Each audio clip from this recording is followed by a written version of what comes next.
Scaling up your intermittent fasting. You do not need to consider scaling up your intermittent fasting efforts until you have reached the point where you have built up a good amount of momentum, and that is now more difficult for you to stop your fasting activities than it is to get started with them. Congratulate yourself for getting to this stage. Why you should consider scaling up. This is going to depend on your physiology, but after you have followed a particular intermittent fasting method for a while, you may start to hit a plateau.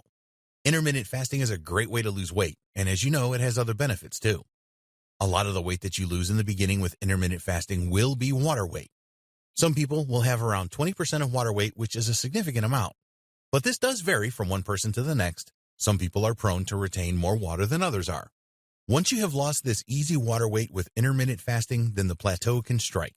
We cannot tell you when this will be, as it is different for everyone. When you notice that weight loss is not happening very much, then it is probably the plateau. You then need to strongly consider scaling up your intermittent fasting. If you are on the Lean Gains 816 program as we recommended, you do not have to go into full-on fasting to get over the plateau. Just follow the advice in this video to make an easy transition with the scaling up process.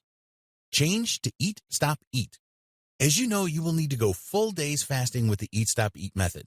You will eat one day and then fast on the next day. This can really help to trigger ketosis in your body, which is where fat stores are used for energy because food calories are not present. It is fairly easy to make the transition from Lean Gains to Eat, Stop, Eat after you are used to fasting. One thing to remember is that when you transition to Eat, Stop, Eat, you need to moderate the amount of carbohydrates you consume, or it will be more difficult to trigger ketosis. The 2-2-2 method.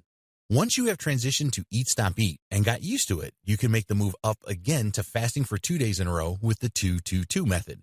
Here you will eat for 2 days, then fast for 2 days, and then eat 2 days again. When you fast for longer periods, it helps to activate ketosis.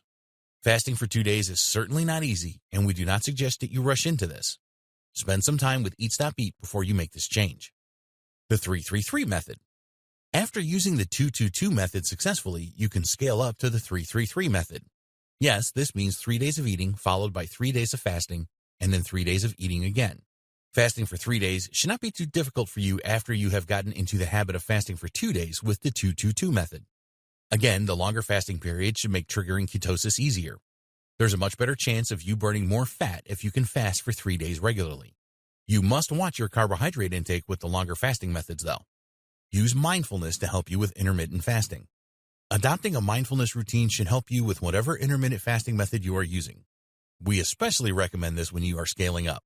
You don't need to formally meditate here. Just learn how to achieve mindfulness in the best way that suits you.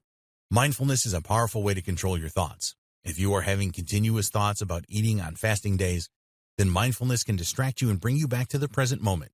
It is a good way to improve your self-discipline. In the final video, we will discuss the best practices we recommend that you follow to be successful with intermittent fasting.